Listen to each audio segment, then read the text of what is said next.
Shea Weber and David Poile are headed to the Hockey Hall of Fame. We'll talk about those Hall of Fame careers today on the Locked On Predators podcast.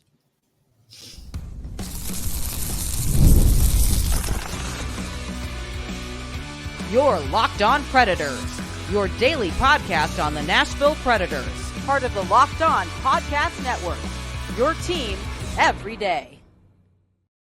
Welcome to the Locked On Predators podcast, and thank you for making us your first listen of the day. We are your free daily Nashville Predators podcast, part of the Locked On Podcast Network, your team every day. Want to kick off this episode today with a shout out to our Locked On Pred heads. Those are our everyday listeners who tune in Monday through Friday to talk Nashville Predators hockey with us. We appreciate your support, and we love that we get to spend just a little bit of your day with you. I'm Ann Kimmel. I'm a writer with Penalty Box Radio, and my friends, I have a partner in crime. You do. I am Emma Lingen. I am the Predators site editor and reporter for the Hockey News. And I also have a partner in crime. For those of you watching on YouTube, you may have seen my dog, Minka, make an appearance in the intro there. She just wanted to say hi to everyone. She is our little mascot. She is our favorite. Yes. We love little Miss Minka. She makes every recording a little bit better. On today's show, not only are you going to get to meet Minka, which you just did, but we are also going to be talking about two other fan favorites. We're talking about Shea Weber and David Poile, who yesterday were named members of the class of 2024 for the Hockey Hall of Fame. Great careers here in Nashville. We're going to talk about that. Also, the Predators have added a piece to the future blue line. We're going to talk about a player that the Predators traded a second-round pick for. But before we dive into all of that good stuff, want to let you know today's episode is brought to you by GameTime. Download the GameTime app, create an account, and use code LOCKEDONNHL for $20 off your first purchase. Terms apply. All right, Emma, it's not like we didn't have enough going on this week anyway. You are packing for the draft.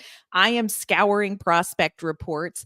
And then Nashville announces that they have made a trade. And hey, by the way, two major players in franchise history have just been named to the Hockey Hall of Fame. So we are pivoting away from draft coverage for a little bit to talk about David Poile and Shea Weber. Announced yesterday that they are members of the class of 2024. I think it's so well deserved on both accounts. I personally have not worked with Shea before, but I have worked very closely with David, and I just really think there's no one more deserving. Unfortunately was not able to bring home a Stanley Cup in his capacity as general manager, but I think the longest tenured GM in NHL history, the winningest GM in NHL history, has done so much for the game of hockey and is so well respected around the league. And I think it's very well deserved for David, and truly a great human being as well. Yes. Just a great person to work with. For myself, even I remember the first time I met David, it was at a Preds alumni happy hour event. And I think I had just started working for the team, and he walked in, and I'm getting kind of nervous because I was like, oh my gosh, it's David Poile. And I go to introduce myself. He already knew who I was. He knew who I was. So he knew and he knew things about me, not in a creepy way, but he had done his research, and he knew, it's like, oh, I hear you come to us from Carolina and things like that I was like, you didn't need to do that. And every time I would see him, I mean, he knows everyone by name. Yes. He always would greet me by name, and he would, mention stories that I'd written that he had seen, and, tell me that he liked them and things like that. And so just, he's, as you would say, Anne, a good egg. He is a good egg. I do say that a lot. Actually, when I look at David Poile, that's a guy that you want to be an influencer in this league. That is a person who has operated with dignity and respect through his career. And I'm not just saying this because I'm, I'm playing favorites or anything like that, but just in everyday working around him, in watching him in conversations, in media, media availability with him, hearing from other players about him. This is somebody who I think hockey is so much better for, having had David Poile have this long career in the league. And I hope, I'm so excited he's going in the Hall of Fame. I think it is absolutely well deserved. Like you said, longest tenured, winningest GM. I think it's well deserved, but I certainly hope that this is not the end of David Poile's influence on the NHL, because I think this is a voice that the league is better having speak into some things. There's something to be said about a GM that players speak that highly of, because that is not necessarily the easiest relationship to navigate when it comes to the business side of things.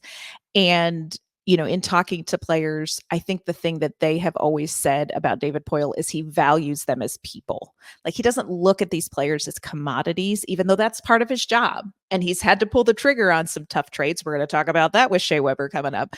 But he values them as people. And I think a lot of David Poile. I really do.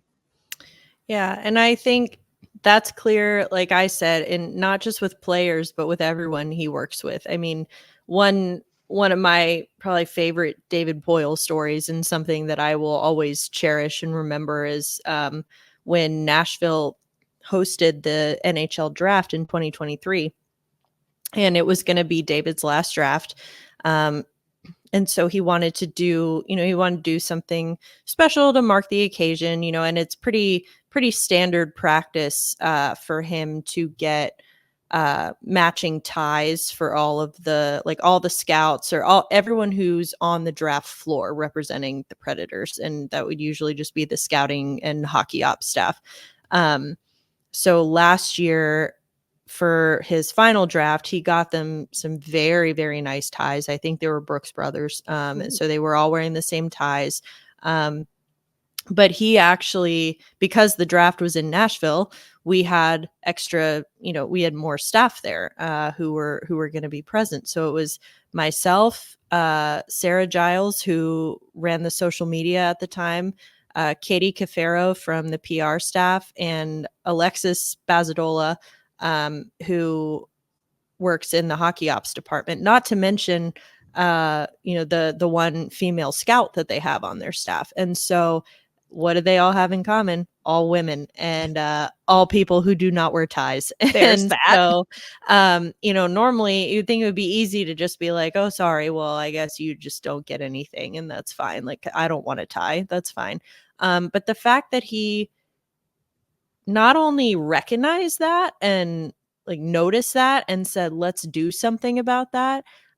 David went and got all of the women I just mentioned. He got us all necklaces to wear for the draft. And That's amazing. they're beautiful. I have I wore it for the draft. And I wore it for his banner ceremony as well. But it sits on my shelf in my living room. I don't want to wear it any other time. It's too special to me, and I don't want anything to happen to it. But I just think that shows you that he wants his people to know that they're valued. Yes. Not, like you said, not just as commodities, but, as people. And so I think that just speaks to David as a manager, as a person. And, glad that he's still stuck around. He has not been very good at the whole retirement thing, which I think we all could have expected. He's there all the time. Yeah, he's there all the time. Not to say that I do think he's done a very good job of letting Barry Trotz take the reins and make all of the decisions, pull the trigger on all the decisions. But, when you have the same job for 40 years, it's kind of hard to just stop. So he's at Bridgestone all the time. He'll be at Centennial all the time. I'm like, David, go relax. You're done. I love that we saw him last season sitting in a seat in Bridgestone Arena watching a game, just with the crowd, watching the game, just as a part of the communal spectating.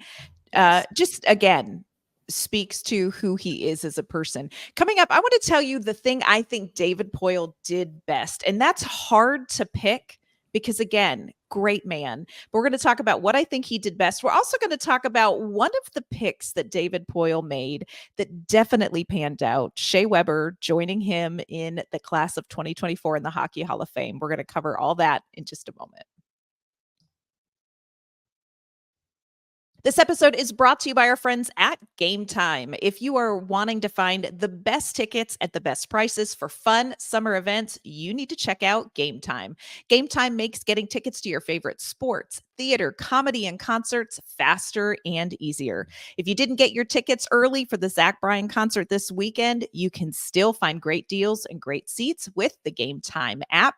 Also, they have options for Sarah McLachlan and Third Eye Blind to come into town as well. But if you are more into sports action, you can check out what's available at GameTime. They have NASCAR tickets, Nashville SC, Nashville Sounds, and more.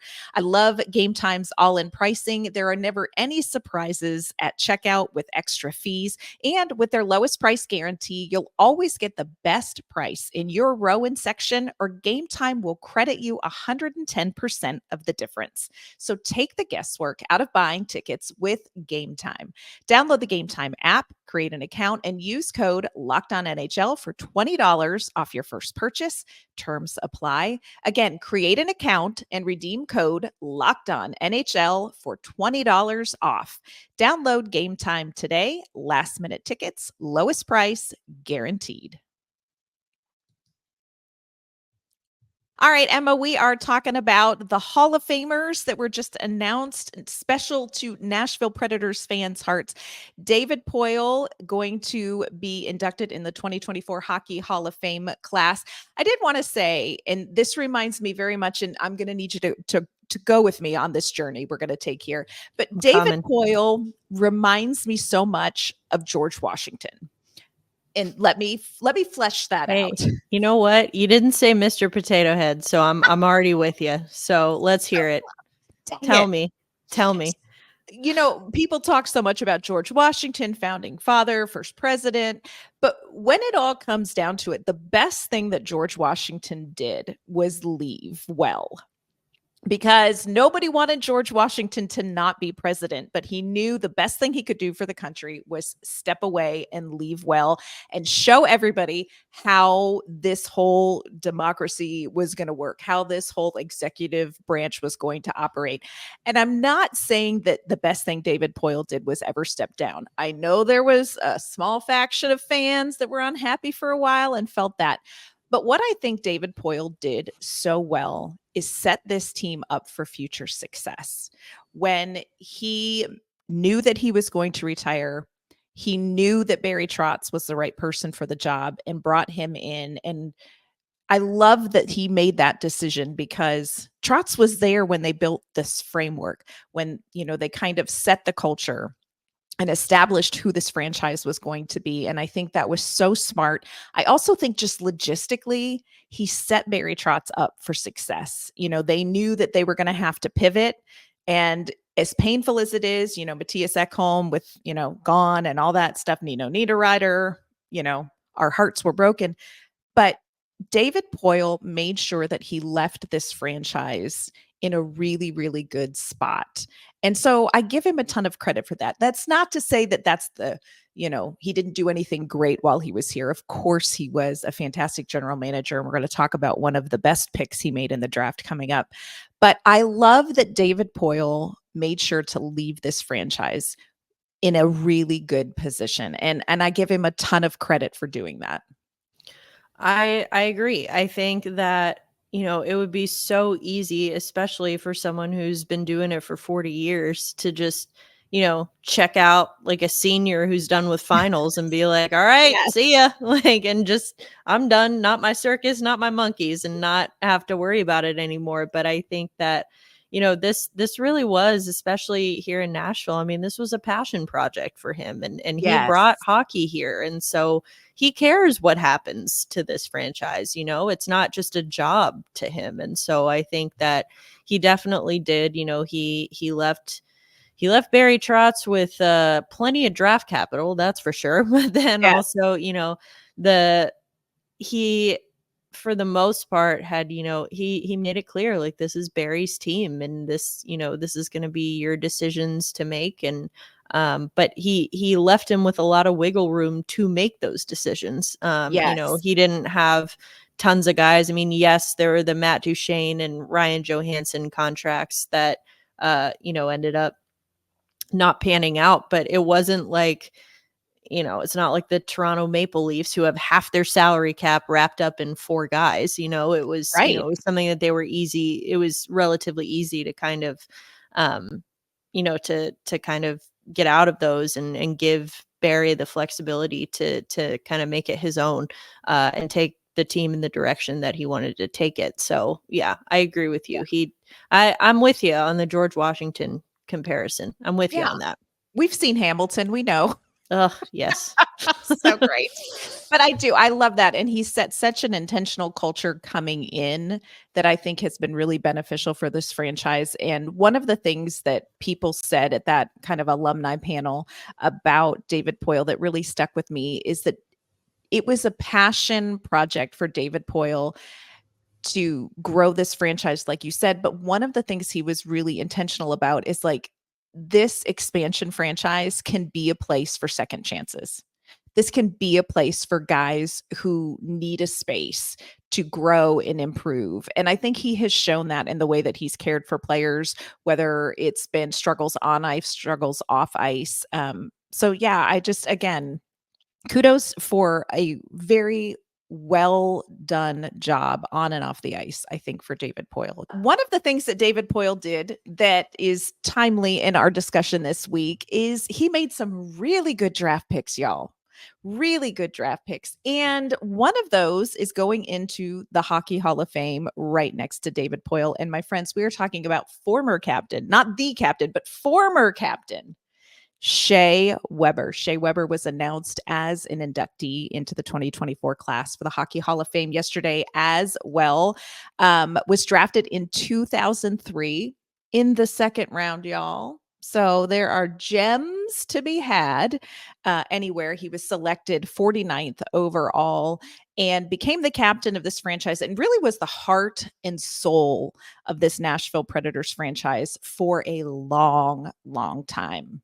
Yes, he he kind of made his claim to fame as the, having one of the most feared slap shots in the NHL. And the captain does have a pretty good slap shot as well. True. But I don't even think it can compare to Shea Weber's. He was a finalist for the Norris Trophy, I believe 3 times. And he was an all-star twice. He was just known as a fantastically, I feel like I'm eulogizing him. Just I know, he's I feel alive. that way with David Poile too, like alive and well. Yeah, he's alive and well. But no, just a fantastic leader. You talked about David Poile or GMs having to pull the trigger on some of those difficult business decisions sometimes, and had to do that in the trade that ended up sending Weber to Montreal, but that brought in another fan favorite in Nashville, PK Subban. So yeah, it was one of those big to do. It was this city was rocked with that trade. And as much as that had to be painful for David Poile, they got to the Stanley Cup Finals with PK Subban. So, and Shea Weber did get to the Stanley Cup Final with Montreal in the COVID shortened season. That's Didn't win, right. but that's okay. Yeah, neither did PK. Yeah. So now, although not officially retired, currently under contract with the Utah Hockey Club, Shea Weber will be in the Hall of Fame. I guess we could say the first player in Utah franchise history. History. Yeah. So good for you, That's Shea. not Making history. Yeah. I will say Aaron Sims, who he calls the Milwaukee Admirals games, which if you all have not heard Aaron Sims call a Milwaukee Admirals game, book it, Dano. You need to listen to him call a game next season. He's so amazing. But he tweeted out today that Shea Weber is actually the first Milwaukee Admiral to be inducted into the Hockey Hall of Fame. So hats off, Shea Weber. making history here for the whole franchise. My a couple of stories that come to mind with Shea Weber. When I went to the alumni panel, one of the people there was Mike Fisher. And Mike Fisher, they were talking about just, he's so tough and this and that. And he said the worst pain he had ever felt was in a game. Shea Weber shot the puck and it hit him in the shin and went in. But he was like, it hurt so bad. He's Ooh. like, he was saying like my entire leg was bruised. He's like, it was the worst pain I had ever felt was this shot from Shea Weber. That's that lethal slap shot. Is that It lethal is. slap shot? Yes. Oh. Yeah. Like it's a whole thing. The other thing that I love about Shea Weber, I was talking to Mr. Potato Head himself, Colton Sissons, last season talking to him about just being a veteran and in a room with a lot of younger players. And I asked him, who were the players when you came in who helped you? Who were the veterans who helped you? And one of the first people he mentioned was Shea Weber, and he's like, look, I was just this young kid coming into the locker room, and Shea Weber was somebody who made sure that he felt included, that made sure to connect with him, that made sure to build a relationship with him, and he mentioned, Pecorine as well, but just said it meant so much to him that the captain of the team took the time to invest in this young kid coming in. And I think that speaks volumes to how this team and everybody who has played with him viewed him. When Pecorine's banner was going up, he wanted Shea Weber there. And I love that.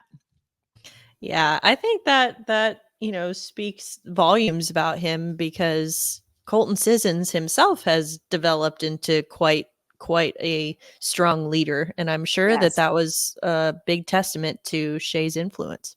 Yeah, I love that. I think that's part of a legacy here that Shea has left. And I know that Roman Josi has said, it really helps him as captain to look back and see the things that Shea Weber did as captain as well. So congratulations to David Poile and Shea Weber. Nashville is so freaking proud of y'all. I think that's great. It's going to be exciting.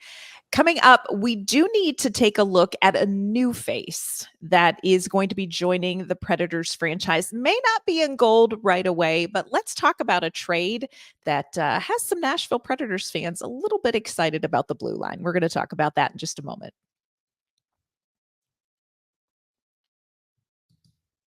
First, this episode is brought to you by our friends at eBay Motors. Passion, drive, and patience, that's the formula for winning championships. It's also what keeps your ride or die alive. eBay Motors has everything you need to maintain your vehicle and level it up to peak performance. Superchargers, roof racks, LED kits, headlights, more. Whether you are into speed, power, or style, eBay Motors has you covered. With over 122 million parts for your number one ride or die, you'll always find exactly what you're looking for. And with eBay Guaranteed Fit, your part is guaranteed to fit your ride every time or your money back. Because with eBay Motors, you're burning rubber, not cash. With all the parts you need at the prices you want, it's easy to make your car the MVP and bring home huge wins. Keep your ride or die alive at ebaymotors.com. Eligible items only. Exclusions apply. eBay Guaranteed Fit only available to U.S. customers.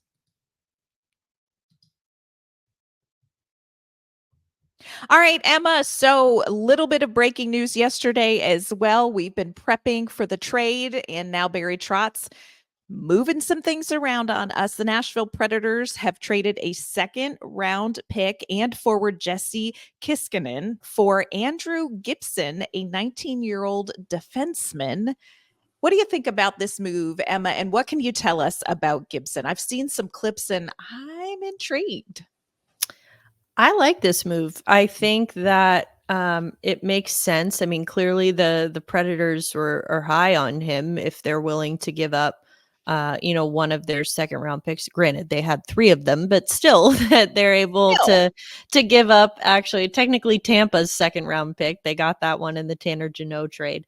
But I think that it's Barry Trotz putting his money where his mouth is, because he has made it clear in no uncertain terms that they want to add size. They want to beef up the blue line, and they want to start stockpiling that prospect pipeline on the back end again. This does both of those things. I mean, Andrew Gibson, he's 6'3", 196 pounds. And he's a right shot defenseman, which is another need that they're going to have with Ryan McDonough gone, Alexander Carrier potentially being gone as well. I think that